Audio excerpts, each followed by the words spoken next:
Amigos del Círculo Magenta, pues con la novedad de que esta semana se nos reactivó el derrame petrolero dentro de la Cuarta Transformación. Es decir, el caso de Emilio Lozoya vuelve a la primera fila y con nuevos bríos, y habrá que entender por qué. La semana pasada aquí lo advertíamos. Hubo dos reveses muy importantes para el presidente y para el gobierno de la Cuarta Transformación, que fue primero la negativa del Congreso de hacer un periodo extraordinario en donde la oposición, el llamado Frente de Contención, derrotó a Morena y sus aliados. Y segundo, que el Tribunal Electoral pues, ordenó el conteo voto por voto del caso de Campeche. El fin de semana, ¿qué sucedió? Bueno, pues vino la reacción en donde, primero, Ricardo Anaya salió a la palestra el fin de semana a decir, hay una persecución política, me quieren afectar, el presidente me quiere meter a la cárcel y yo me voy a ir fuera del país. Es decir, me voy a autoexiliar. Y a la par de ese anuncio de Ricardo Anaya, que fue controvertido porque hubo un clinch entre él y el presidente sobre el por qué irse o no irse y que enfrentar o no, pues tenemos el caso también de ese bloque opositor PRI, PAN, PRD, ¿sí? Que pues van los líderes a la OEA a denunciar pues la famosa acción de la narcopolítica en el gobierno de la Cuarta Transformación, en un hecho que obviamente al presidente pues no le cayó nada en gracia. ¿Y qué pasó cuando esto se dio?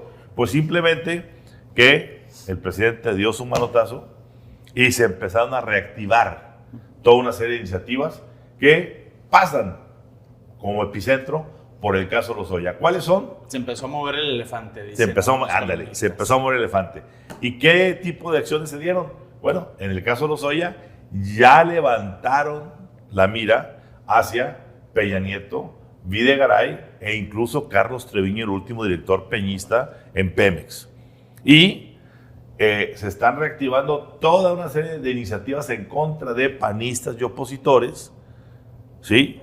Como veremos el caso más tarde de Roberto Gil Suárez, que pues presagia ya lo que veníamos diciendo, un choque de trenes fuerte entre la Cuarta Transformación y el bloque opositor. ¿Qué opina Rodrigo?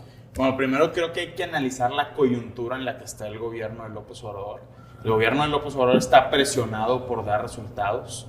Hemos visto que el combate a la corrupción hasta este momento, a través de la Fiscalía General de la República, no ha dado resultados. El combate a la pobreza ya lo registró Coneval, no ha dado resultados. El combate a la pandemia, ahí están los números de las muertes, incluso diarias, donde estamos en el peor punto de la pandemia. Entonces tenemos un presidente presionado que por primera vez va a entrar en una dinámica de negociación porque el Congreso que viene realmente le va a plantar cara al oficialismo. Entonces, esto es una reacción del presidente López Obrador porque la Fiscalía General de la República, a pesar de que en papel es autónoma, en este gobierno ha dado señales de que siempre responde a los deseos de Palacio Nacional. Y López Obrador, como ya lo decía Ramón, está volteando hacia lo más alto. Está volteando hacia Peña Nieto, está volteando hacia Videgaray, y hay que recordar, se ha cumplido ya un año de la famosa declaración que dimos a conocer aquí en Código Magenta de Emilio Lozoya, donde señala a 70 políticos, empresarios y allegados a esta élite político-empresarial mexicana. La duda es, ¿la Fiscalía General de la República depende solo de los dichos de Lozoya y de algunos otros 3 o 4 colaboradores de Lozoya? ¿O en este año ha logrado reunir pruebas contundentes para que estos casos avancen? A mí lo que dices me hace recordar el famoso periodo de los testigos protegidos de Felipe Calderón, ¿no? Cuando en su sexenio había que legitimar la lucha contra el crimen organizado de alguna forma, y creo que aquí estamos en el momento en que hay que legitimar el presidente la lucha contra el crimen de cuello blanco, de la mafia del poder, y está recurriendo precisamente esa figura, no del testigo protegido, pero de esos Mateos, Jennifer, que permitieron al presidente iniciar una avanzada muy fuerte, pero que al final solamente eran los dichos de, bueno, ahora se dice que era un abogado del cártel de Sinaloa y alguien de los Beltrán Leiva, pero lo que llama la atención son los dichos de Emilio Lozoya, hasta hoy, ¿sí? y lo que se ha dicho no ha generado ninguna responsabilidad o una parte penal importante para ninguno de los personajes. No, y creo que ahí vale la pena hacer una precisión, que es que, contrario a lo que se piensa, Emilio Lozoya todavía no se acoge a un criterio de oportunidad. Así es decir, Emilio Lozoya todavía tiene que reparar el daño para que el Poder Judicial diga, está bien, tu criterio de oportunidad está aprobado. Y eso no ha sucedido todavía. Yo aquí quisiera irme un poquito arriba para ver dos cosas. Uno, siempre se habló, en lo general, de que entre el presidente López Obrador y el expresidente Peña Nieto Hubo un pacto, el famoso pacto.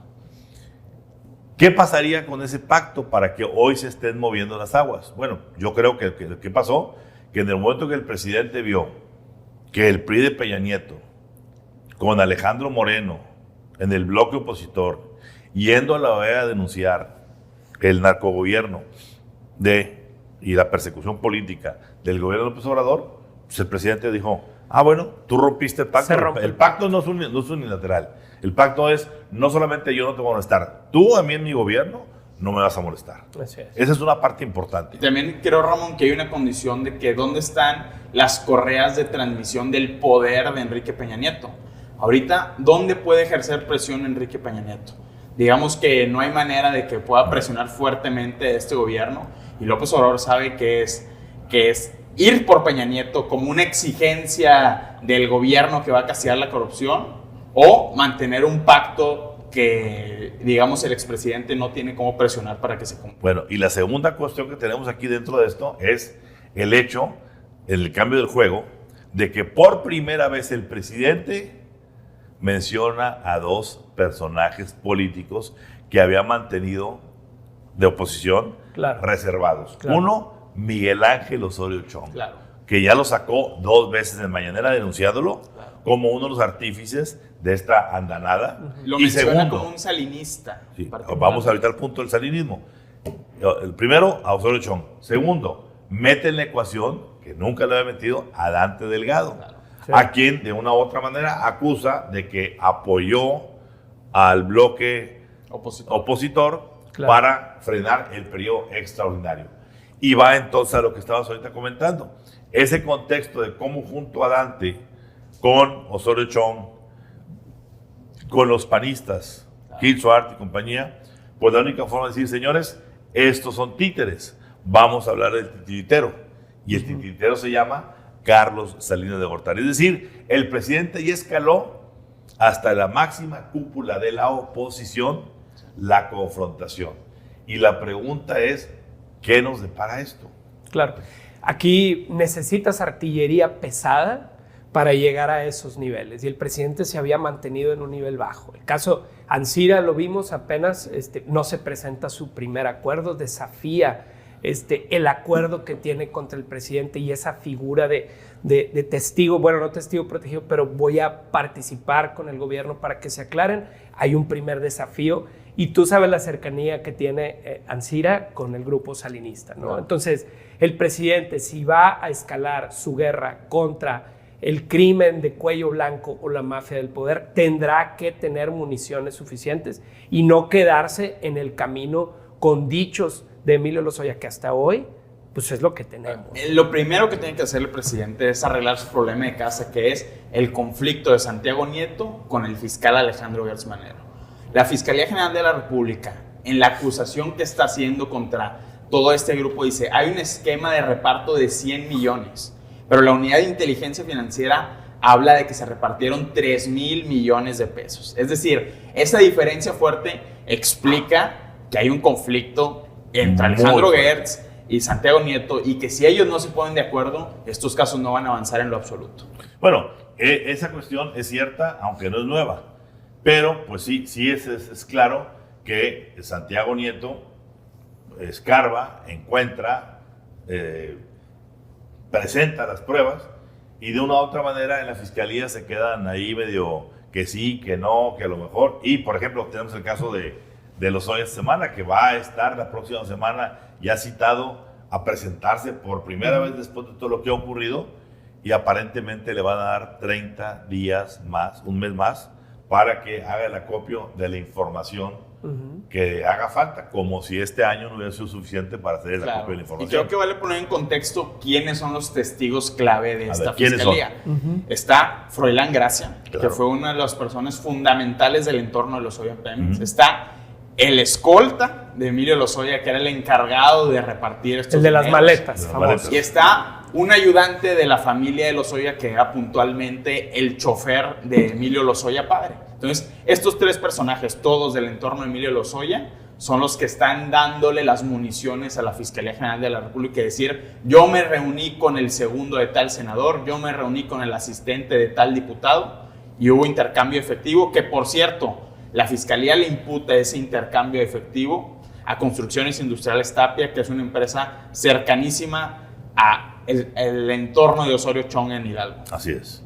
Bueno, pues dicho esto, creo que valía la pena pasar Sí. a un segundo tema que, bueno, es dentro de lo mismo, esos temas van a estar concatenados. Claro. Que es el caso de el famoso y anunciado exilio de Ricardo Anaya.